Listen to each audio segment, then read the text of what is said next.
这是一只神仙狗子，每天充当狗肉闹钟。他冲进房门，一蹦再一蹦，全家人都醒了。他狗不停蹄冲向厨房，佣人发现异常，脸都绿了，马上收拾全部食物。在他到达的前一秒，惊险的让食物躲过一劫。他扑了个空，只能大骂佣人真狗。他去这里炸街，走过之处都得给他让路，新到的冰鲜也得让他咽一下才能放行。邮递员按下车铃，他立马扔掉报纸去追。我让你挑衅，不给你追冒烟，他誓不为狗。怎么事儿？一只狗这么豪横？因为它的主人是当地的大法官，这么一个混世魔王，也就是主人能管管他，但也就只能管管。这不，法官家里来了很多客人，做了满桌子丰盛的宴席。法官一家拍合照，他也凑上去摆 pose。可法官一看他叼着的大鸡腿，顿时心知不妙。果然，餐桌已经杯盘狼藉。法官拎着脖领子将他关到门外，让他独自反省，又得睡在外面了。巴克有些沮丧。突然，他看到远处的灯光，好奇地跑过去看，男人是个狗贩子，早就盯上了身强体壮的巴克。他用玩具骗巴克钻进笼子，巴克毫无戒心，直接就被关在了里面。他扒着缝隙看着自己的家越来越远，这才开始害怕了起来，急得呜呜直叫，却毫无办法。他被关在箱子里，没吃没喝，没法睡觉，不知道自己要被带去哪里。他的狗生第一次感到忐忑不安。终于有人撬开木板，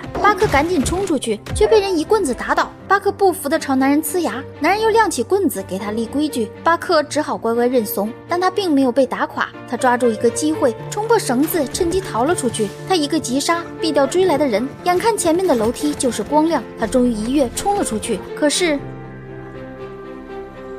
他已经远离了温暖的南方，置身茫茫的大海。巴克被带到了遥远的阿拉斯加，踩上雪地的瞬间，冰冷的触感让他吓了一跳。这是巴克第一次看见雪，他走出了六亲不认的步伐，天上的雪花也瞬间吸引了他。这美丽的景色让他仿佛进入了新的天地。很快，大块头的巴克就被一个邮差相中，将他买去做了雪橇犬。但巴克第一次拉雪橇，简直是状况百出。主人下令右转，他却突然溜号注意路边的白兔，结果刹车不及，连狗带人全都栽进了坑里。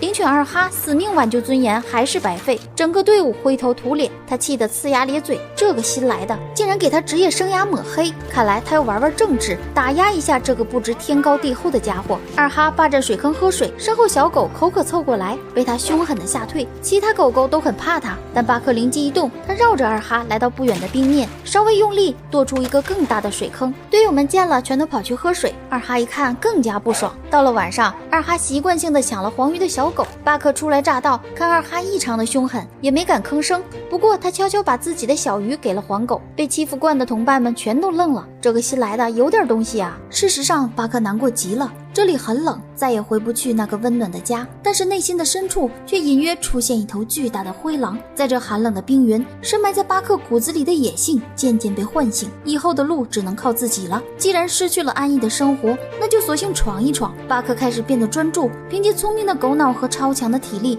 他很快就适应了拉雪橇的工作，在队伍里变得自信并且快乐。他融入了这个队伍，主人也非常看好他。但在凶险茫茫的冰原，一个个巨大的危险也接踵而来。女人在冰面探路，突然冰面碎裂，她不慎掉进了冰窟。情况紧急，巴克突然窜了出来，赶在主人之前，奋力一跃，跳进了急流的河水。他游到女主人身下，将她托起，四处寻找出口。只有破开冰面，才能有一线生机。但冰面实在太厚，巴克几次尝试都没能找到突破口。女主人快要坚持不住。就在这时，巨狼的幻象再次出现，仿佛在为他指引前路。巴克不再恐惧，把心一横，奋力撞了上去，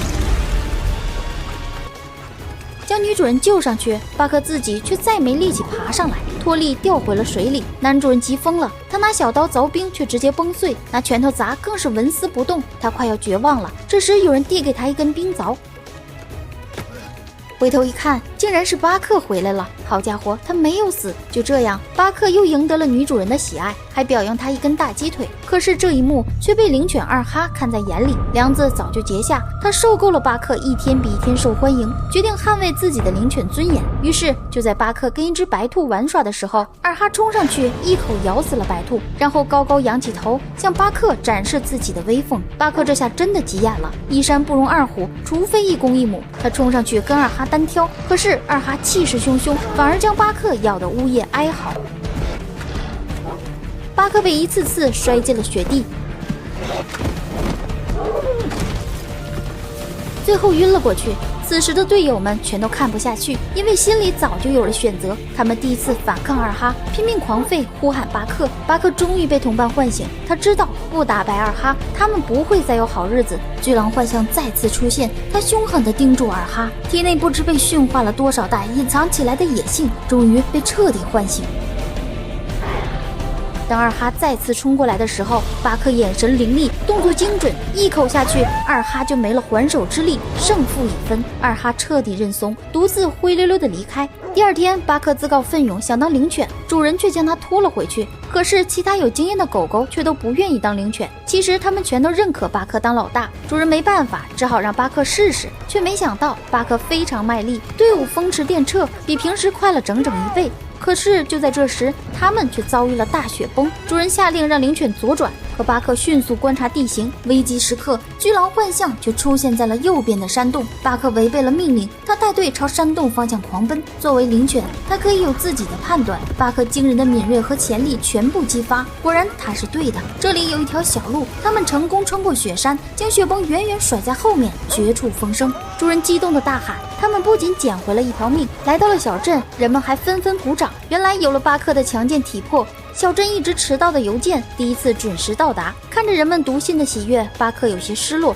人人都有家，他却不知自己到底属于哪里。果然好景不长，由于电报机很快就会普及，邮局不再需要这种古老的送信方式。巴克再次失去了主人，他和队伍被卖给了几个淘金客，可这几人一看就不靠谱，一点经验都没有。看着狗狗们拉不动雪橇，抬起棍子就要打巴克，还好出现一个老头，他拿棍子撬开冻住的雪车，帮忙解决了问题，还好心提醒淘金客天气变暖了，还用雪橇出行会很危险。可淘金客却根本不听，还说他多管闲事。但是很快他们就陷入了麻烦，雪地已经大片融化，巴克和同伴却还被驱赶着拉雪橇，尽管已经很拼命的拉车，还是拉不动。他们很快达到体力极限，淘金客气得拼命鞭打，还将巴克踢得奄奄一息。他刚刚掏出手枪，那个老头却再次出现了，原来是他不放心巴克，特意赶来的。拿枪阻止了淘金客后，他再次劝阻，但这群满脑子黄金的人根本不听，他们扔下昏倒的巴克，选择继续涉险。老人将奄奄一息的巴克救回家里，再醒来时，巴克看着化成冰水的地面，知道同伴们恐怕凶多吉少，唯一的依靠只剩眼前的老人。但老人的儿子刚刚死去，他每天都悲痛地喝酒买醉，巴克不愿意看他自暴自弃，就将酒瓶抢走，埋进了雪里。老头出来找，巴克就坐在上面，任老人怎么推都推不动他。他陪着老头一起疗伤，等老头稍微走出悲伤，他带着巴克到丛林去冒险。他们一起顺流而下，经历惊险的漂流，在丛林里休息。老头还让巴克跟他一起住进帐篷，他们的感情愈加深厚。这天，老头在水里发现了金灿灿的东西，仔细一看，竟然是金子。拿小盆一晃，就出现了更多。巴克见状，一头扎进了水里，抬头时叼出一块特大号金子，但一想到主人给他看的样本，不对，他又扔掉了。再次扎进去，捡出来一块小小的金子，跑去跟主人邀功。这个傻狗！这是巴克第一次来到丛林，他也遇到一只漂亮的白狼。巴克觉得这妞好美呀，他心跳加速，想伸爪摸摸，被人家嫌弃的拍开。从那以后，巴克就好像丢了魂儿，老头怎么逗他都提不起兴致。他总是偷偷跑去跟踪狼群，但狼群却没人正眼瞧他。这天，狩猎的狼群经过河边，一只灰狼突然不小心掉进了湍急的河里，还好他抓住了一根枯树，狼群围在河边焦急地打转，但全都不敢下去救援。这时，巴克突然冲了过去，他一口咬住树干，刚一发力，但这也太催了，他一咬牙，拼命脱起整个树根，然后用力一甩，将灰狼甩到了岸上。这一次，他终于得到了狼群的认可，开始每天跟着狼群捕猎，天上飞的，水里游的，他和老人的伙食越来越好。巴克好像终于找到了自己的宿命，凶险的丛林才是他真正的向往。直到有一天，他将白狼带到了老头面前，老头终于明白，巴克这是找到了族群，看到狗狗有了归宿，那他自己呢？老头终于放下心结，他将很多大块的金子扔回了小河，只留下足够生活的部分，打算回家了。他还让巴克留在丛林，过属于自己的生活。可是第二天，那个淘金客却追到了这里，他丧心病狂跟老头抢金子，老头将金子全都扔给他，可他却还是贪心不足，要伤害老人。还好巴克及时赶回来，经历了丛林的历练，再次面对之前遭到毒打的棍子，巴巴克不再害怕，他一口咬住棍子，将男人直接顶撞进着火的木屋，将他埋葬在坍塌的房子里。他看到受伤的老人，跑去拿来老人儿子的照片，慢慢将他扶起，鼓励他振作起来。老人回去和亲人团聚了，巴克留在了丛林，成为了丛林狼的领袖，还和白狼生了俩娃。虽然狗生坎坷，但他终究找回了自己的野性。这短短的一生，你不妨勇敢一些，即使经历苦难，也要奔向光明的那一面。乾坤未定，你我皆是黑马。